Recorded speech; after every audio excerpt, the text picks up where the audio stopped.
अगर मंच पर खड़े होकर कोई मजहब की बात कर रहा है, कोई धर्म गुरु अगर राजनीति की बात कर रहा है और कोई राजनेता अगर धर्म की बात कर रहा है, दोनों ही हमारी नजर में गलत है। क्योंकि समस्याएं चाहे हिंदू हो मुसलमान हो, समस्या सबकी एक जैसी होती है। नहीं, यहाँ पे आप भाजपा को मत जीतने दीजिए। हम सब आपकी तरफ एक आस भरी निगाह से देख रहे हैं। अगर यहाँ भाजपा जीती तो बहुत मुश्किल हो जाएगी। हम उत्तर प्रदेश में एक एक दिन गिन रहे हैं कि कब हमारा चुनाव आएगा और कब हम इन्हें अपने ऊपर से हटाएं।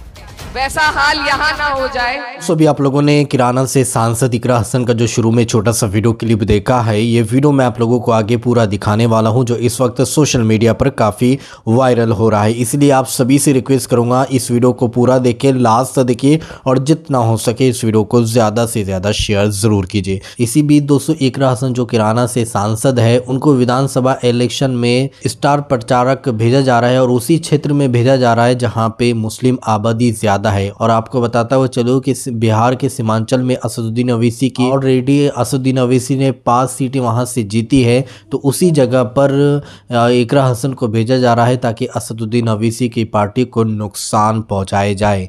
तो वहीं पर असदुद्दीन ओवैसी को जो है नुकसान पहुंचाने की कोशिश की जा रही है और उनको गिराने की साजिश की जा रही है। इसी बीच दोस्तों, अब इकरा हसन का एक बड़ा बयान सामने आया है, जिसमें इकरा हसन ने कहा है कि किसी भी धर्मगुरु को सियासी मंच पर सियासी बातें करना बिल्कुल भी सही नहीं है, गलत है। उनको इस तरह की बातें नहीं करना चाहिए। इसी तरह से उन्होंने ये भी कहा है कि किसी भी आम आदमी को सियासी मंच पर सियासी बातें नहीं करना चाहिए, वो भी गलत है। जी हाँ दोस्तों, इस तरह से इकरा हसन जो है इस वीडियो के अंदर बातें कर रही है। आप सबसे पहले ये वीडियो क्लिप देखें, फिर आगे बात करते हैं। कि अपने यहाँ पे आप भाजपा को मत जीतने दीजिए। हम सब आपकी तरफ एक आस भरी निगाह से देख रहे हैं। अगर यहाँ भाजपा जीती तो बहुत मुश्किल हो जाएगी। हम उत्तर प्रदेश में एक एक दिन गिन रहे हैं कि कब हमारा चुनाव आएगा और कब हम इन्हें अपने ऊपर से हटाएं। वैसा हाल यहाँ ना हो जाए। मेरा कोई लालच इस चुनाव से नहीं है। हमारी पार्टी का कोई कैंडिडेट नहीं लड़ रहा, लेकिन देश के लिए, जनहित के लिए, बिहार के लोगों के लिए, सिर्फ आप लोगों के लिए हमें ये जरूरी लगता है कि यहाँ पर ऐसे लोग इंडिया महागठबंधन जीते जो सबका सम्मान करे, सबकी तरक्की की बात करे। एक तरफा किसी एक वर्ग की बात करके कभी किसी का फायदा नहीं हो सकता। आप ये देखिए, जब वक्फ का बिल आया था तो सिर्फ 24 मुस्लिम एमपी थे। बाकी जो 208 सांसद थे जिन्होंने वक्फ के खिलाफ वोट दिया था, वो सब हमारे हिंदू भाई थे। तो हम इस प्यार को हमें बनाना है और बढ़ाना है। जो ताकतें इस प्यार को तोड़ने का काम कर रही हैं, उन्हें मुंह तोड़ जवाब एक ही है कि यहाँ से आप अपने प्रत्याशी को, पंजे छाप का निशान है, पंजे छाप पे बटन दबाकर इन्हें यहाँ से जिताने का काम कीजिए। आपकी सरकार बनेगी तो आपके लिए सारी सुविधाएं यहीं पर आपको उपलब्ध होंगी। मैं बस इतनी बात पैगाम आपके बीच लेकर आई थी और आपसे वोट की गुजारिश के साथ साथ एक उम्मीद लेने आई थी कि बिहार के लोग जब भाजपा को हराएंगे, अगले साल जब हमारे उत्तर प्रदेश में चुनाव होगा, तो हम आपकी मिसाल देकर वहां भी भाजपा को हराने का काम करेंगे। तो बताइए, हराएंगे या नहीं हराएंगे? जिताएंगे प्रोफेसर साहब को? पक्का वादा है? कर लूं मैं इनसे वादा? देखिए, गिराइएगा मत बात को। हमारे यहाँ बहन बेटी की बात नहीं गिराई जाती। तो आने वाली 11 तारीख है, महागठबंधन को जिताना है और पंजे का निशान है प्रोफेसर मुसीबुर आलम, यहाँ से आपके प्रत्याशी है। और जाते जाते हमारे एक भाई है मुबारक हुसैन जी, उन्होंने कुछ मुझसे कहा था, मैं आपके बीच में कहना चाहती हूँ कि ये दाग दाग उजाला, ये शब गजीदा शहर, वो इंतजार था जिसका, ये वो शहर तो नहीं, लेकिन वो शहर जरूर आएगी जब बिहार में इंडिया ब्लॉक की सरकार बनेगी इंशाल्लाह। शुक्रिया। अगर राजनीति की बात कर रहा है और कोई राजनेता अगर धर्म की बात कर रहा है, दोनों ही हमारी नजर में गलत है।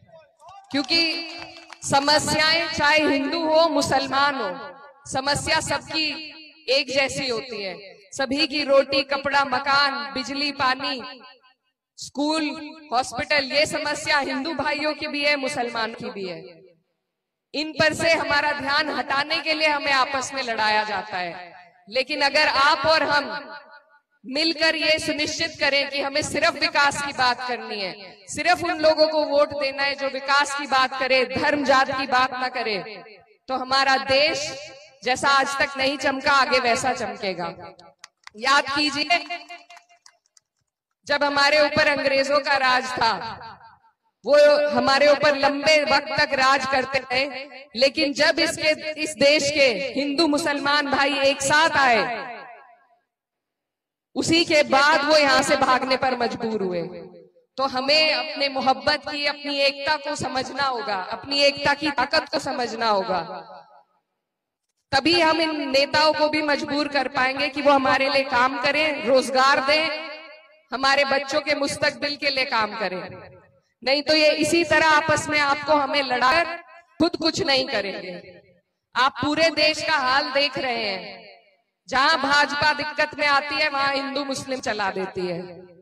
तो इनके इस षड्यंत्र को अगर कोई तोड़ सकता है, वो आप लोग जनता तोड़ सकती है, मेरा मानना है। क्योंकि जब जब इस देश में क्रांति हुई है, उस क्रांति की शुरुआत इसी सरजमीन से हुई है। अगर मंच तो जी हाँ दोस्तों, आप लोगों ने देखा किस तरह से इकरा हसन को जो है यानी उसी क्षेत्र में उतारा जा रहा है जहाँ पे मुस्लिम आबादी ज़्यादा है और असदुद्दीन ओवैसी की पार्टी के आने के चांसेस बहुत ज़्यादा है। तो उसी जगह इकरा हसन को उतारा जा रहा है ताकि असदुद्दीन ओवैसी को किसी भी तरह से हराया जाए, तो अब इस तरह से इकरा हसन ने कहा है कि किसी भी यानी धर्म गुरोह को जो है सियासी मंच पर आके बातें करना बिल्कुल भी सही नहीं है, वो भी गलत है। और इसी तरह से आम आदमी भी सियासी मंच पर जाकर सियासी बातें नहीं कर सकता है। इस तरह की बातें इकरा हसन ने इस वीडियो में कही है। दोस्तों, इस पूरी वीडियो को देखने के बाद अब आप क्या कहना चाहोगे, आपके इस बारे में क्या राय है, तो कमेंट में अपनी राय लाजमी बताइएगा। तो चलिए दोस्तों, अगली वीडियो में मिलते हैं, जब तक अपना ख्याल रखिए, शुक्रिया।